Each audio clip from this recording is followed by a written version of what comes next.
warahmatullahi wabarakatuh. Perkenalkan, nama saya Jidan Enlaimo dari kelas 12 IPA, mata pelajaran Sejarah Indonesia, guru pengajar Ibu Roslina Payuyung.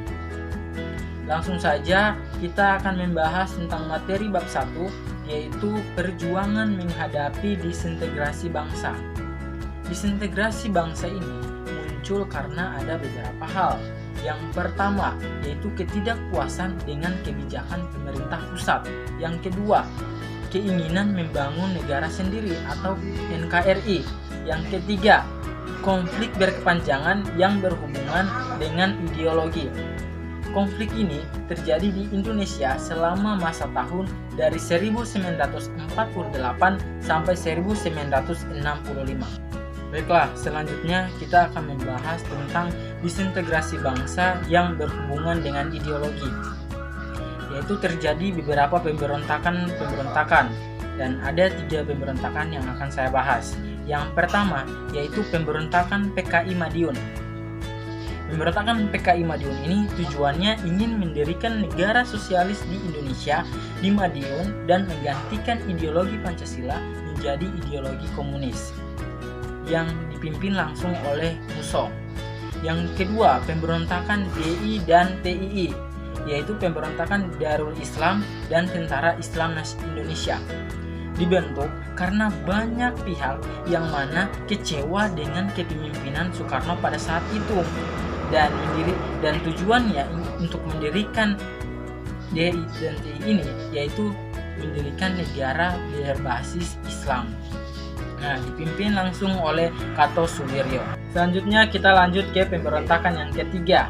Di pemberontakan ini saya rasa sudah banyak yang tahu, yaitu pemberontakan Gerakan 30 September 1965 atau yang biasa kita sebut dengan G30 SPKI. Di pemberontakan ini melakukan penculikan terhadap 6 orang jenderal TNI Angkatan Darat. 3 jenderal adalah MT Haryono, Ahmad Yani, dan DI Panjaitan yang tewas di tempat.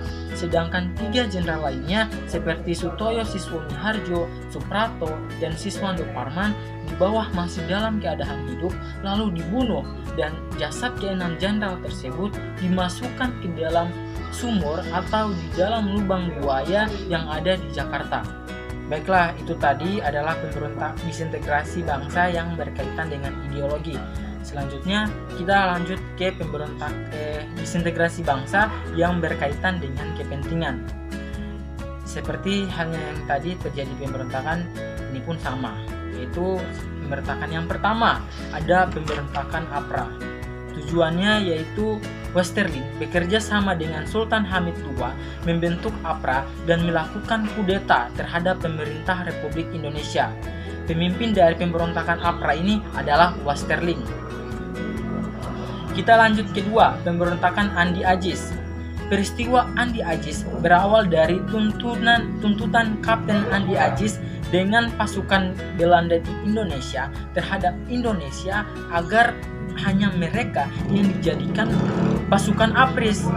Lalu mereka melakukan pemberontakan pada tahun 1950 di Sulawesi. Dan pemberontakan ini akhirnya berhasil ditumpas habis oleh TNI Indonesia, Tentara Negara Indonesia di bawah pimpinan Kolonel Kawilarang. Selanjutnya kita masuk ke pemberontakan ketiga, yaitu pemberontakan RMS, yaitu Republik Maluku Selatan yang ingin memisahkan diri dari Indonesia Timur. Namun, oleh pemerintah pusat, pemisahan ini dianggap sebagai pemberontakan yang harus segera ditumpas.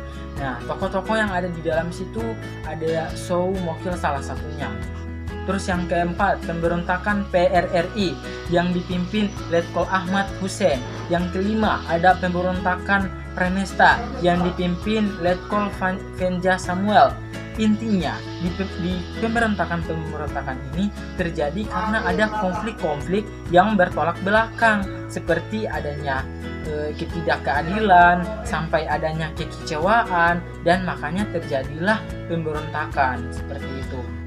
Selanjutnya, ada upaya integrasi bangsa.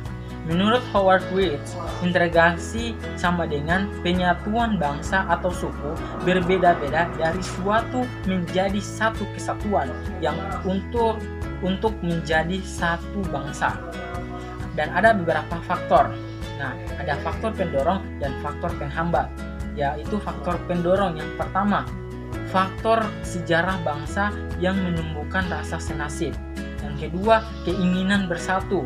Yang ketiga, rasa cinta tanah air dan bangsa. Nah, sekarang faktor penghambat. Faktor penghambat yang pertama, adanya heterogenitas. Yang kedua, tidak meratanya pembangunan ekonomi dan infrastruktur. Nah, selanjutnya ada upaya pemerintah dalam mengatasi faktor penghambat. Jadi pemerintah melakukan upaya supaya bisa mengatasi nih faktor penghambatnya. Yang pertama yaitu menyalurkan hubungan antara pemerintah dan rakyat. Yang kedua, diharapkan mampu mengantarkan masyarakat yang nyatanya terdiri dari berbagai suku, agama, dan ras dan berbudaya hidup dalam keragaman yang satu. Nah, jadi itulah materi saya pada pagi hari ini. Terima kasih.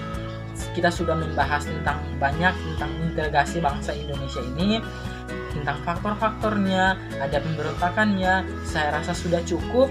Wabillahi taufiq wal hidayah. Wassalamualaikum warahmatullahi wabarakatuh.